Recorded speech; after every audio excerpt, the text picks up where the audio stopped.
Assalamualaikum warahmatullahi wabarakatuh. Perkenalkan, nama saya Irsono Paldo Tampu Bolon, NIM D400190133 dari kelas H. Di sini saya akan mempresentasikan tugas besar saya, tugas besar praktikum mesin listrik yang berjudul motor sinkron. Pengertian dari motor sinkron sendiri adalah mesin sinkron yang digunakan untuk mengubah energi listrik menjadi energi mekanik. Meskipun sinkron mempunyai kumparan jangkar pada stator dan kumparan medan pada rotor. Kumparan jangkarnya berbentuk sama dengan mesin induksi, sedangkan kumparan medan mesin sinkron dapat berbentuk kutub sepatu atau salient atau kutub dengan celah udara sama rata atau rotor silinder. Arus searah atau DC untuk menghasilkan flux pada kumparan medan dialirkan ke rotor melalui cincin dan sikat. Motor sinkron memiliki dua bagian utama, yaitu stator. Pengertian stator yaitu bagian yang statis pada motor. Bentuk dasar stator motor sinkron sama dengan motor induksi. Fungsinya pun sama, yaitu untuk menghasilkan medan magnet yang digunakan untuk memutar rotor.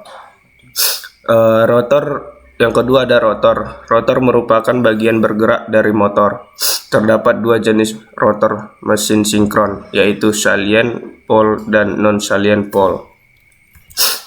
Selanjutnya ini ada beberapa gambar bagian motor sinkron. Yang pertama ada gambar konstruksi motor sinkron, ada rotor dan stator. Selanjutnya prinsip kerja motor sinkron. Gambar yang di atas itu memperlihatkan keadaan terjadinya torsi pada motor sinkron. Keadaan ini dapat dijelaskan sebagai berikut. Apabila kumparan jangkar atau pada stator dihubungkan dengan sumber tegangan 3 fasa, maka akan mengalir arus 3 fasa pada kumparan. Arus 3 fasa pada kumparan jangkar ini menghasilkan medan putar homogen atau BS. Berbeda dengan motor induksi, motor sinkron terdapat eksitasi dari sumber DC eksternal yang dihubungkan ke rangkaian rotor melalui slip ring dan sikat. Arus DC pada rotor ini menghasilkan medan magnet rotor atau BR yang tetap. Kutub medan rotor mendapat tarikan dari kutub medan putar stator hingga turut berputar dengan kecepatan yang sama atau sinkron. Torsi yang dihasilkan motor sinkron merupakan fungsi sudut torsi atau D. Semakin besar sudut antara kedua medan magnet, maka torsi yang dihasilkan akan semakin besar, seperti persamaan di bawah ini. Ada persamaan T sama dengan K titik BR titik B net sin D. Selanjutnya pada beban 0, sumbu kutub medan putar berimpit dengan sumbu kumparan medan magnet. Setiap penambahan beban membuat medan motor tertinggal dari medan stator berbentuk sudut kopel untuk kemudian berputar dengan kecepatan yang sama lagi. Beban maksimum tercapai ketika D. Kemudian penambahan beban lebih lanjut mengakibatkan hilangnya kekuatan torsi dan motor disebut kehilangan sinkronisasi. Oleh karena itu pada motor sinkron terdapat dua sumber pembangkit flux, yaitu arus bolak-balik atau AC pada stator dan arus searah atau DC pada rotor. Maka ketika arus medan pada rotor cukup untuk membangkitkan flux GGM yang diperlukan motor, maka stator tidak perlu memberikan arus magnetisasi atau daya reaktif dan motor bekerja pada faktor daya sama dengan 1,0. Ketika arus medan pada rotor kurang atau penguat berkurang, stator akan menarik arus magnetisasi dari jela-jela sehingga motor bekerja pada faktor daya terbelakang atau lagging. Sebaliknya, bila arus pada medan rotor berlebih, penguat berlebih, kelebihan flux GGM ini harus diimbangi dan stator akan menarik arus yang bersifat kapasitif dari jala-jala, dan karenanya motor bekerja pada faktor daya mendahului atau leading. Dengan demikian faktor daya motor sinkron dapat diatur dengan mengubah-ubah harga arus medan. Selanjutnya penyalaan motor sinkron. Sebuah motor sinkron dapat dinyalakan oleh sebuah motor DC pada satu sumbu. Ketika motor mencapai kecepatan sinkron, arus AC diberikan kepada belitan stator. Motor DC saat ini berfungsi sebagai generator DC dan memberikan eksitasi medan DC kepada rotor. Beban sekarang boleh diberikan kepada motor sinkron. Motor sinkron seringkali dinyalakan dengan menggunakan belitan sangkar tupai atau squirrel cage yang dipasang di hadapan kutub rotor, maaf. Motor kemudian dinyalakan seperti halnya motor induksi hingga mencapai min 95% kecepatan sinkron. Saat mana arus searah diberikan dan motor mencapai sinkronisasi, torque yang diperlukan untuk menarik diberikan dan motor mencapai sinkronisasi. Torque yang diperlukan untuk menarik motor hingga mencapai sinkronisasi disebut pull-in torque. Seperti diketahui, rotor motor sinkron terkunci dengan medan putar dan harus terus beroperasi pada kecepatan sinkron untuk semua keadaan beban. Selama kondisi tanpa beban atau no load, makalah teknik tenaga listrik 12 Universitas Indonesia, garis tengah kutub medan putar dan kutub medan DC berada dalam satu garis. Seiring dengan pembebanan ada pergeseran kutub rotor ke belakang relatif terhadap kutub stator gambar. Tidak ada perubahan kecepatan sudut antara kutub rotor dan stator disebut sudut torque. Untuk rumus matematis mesin sinkron,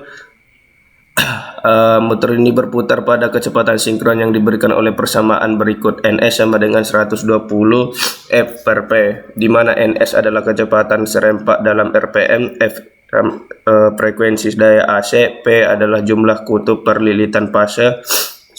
Selanjutnya slip dari motor AC dihitung dengan S sama dengan dalam kurung N3 kurang NY per N3, di mana NR sama dengan kecepatan putar dalam RPM, S sama dengan slip normal 0 sampai 1, NS sama dengan 120 F per P. Sebagai contoh, sebuah motor dengan 4 kutub beroperasi pada 60 Hz bisa memiliki plat nama 1725 RPM pada beban penuh, sedangkan bila dihitung kecepatannya 1800 RPM. Berikut adalah gambar rangkaian motor sinkron. Di sini menunjukkan nilai apabila sudah dijalankan rangkaiannya. Nah, ini maksud saya rangkaian yang dijalankan.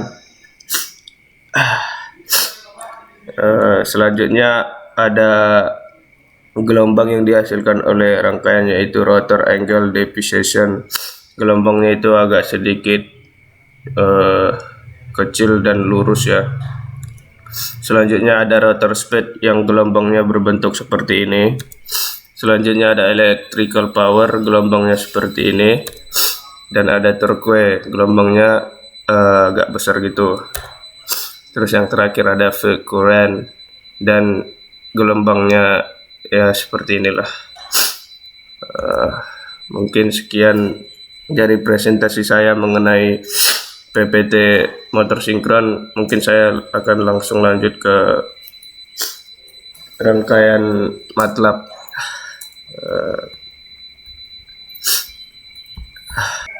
Di sini kita sudah sampai, mungkin ini adalah rangkaian MATLAB yang sudah saya rangkai, dan di sini saya akan menunjukkan rangkaiannya berjalan apa enggak. Kita lihat di sini ada run, kita jalankan saja langsung, terus kita tunggu.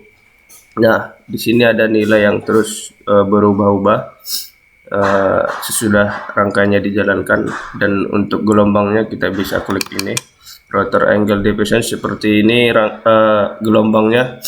Untuk yang rotor speed seperti ini, kemudian electrical power, terus torque, ini gelombangnya berjalan terus, dan yang terakhir ada field current. Nah, seperti ini kira-kira untuk rangkaian MATLAB-nya, gelombangnya maksudnya, maaf. Mungkin ini saja yang dapat saya presentasikan di rangkaian MATLAB ini. Mungkin terima kasih. Terima kasih teman-teman atau asisten laboratorium yang telah memberikan saya kesempatan untuk mengerjakan tugas besar mesin listrik. Saya ucapkan terima kasih. Wassalamualaikum warahmatullahi wabarakatuh.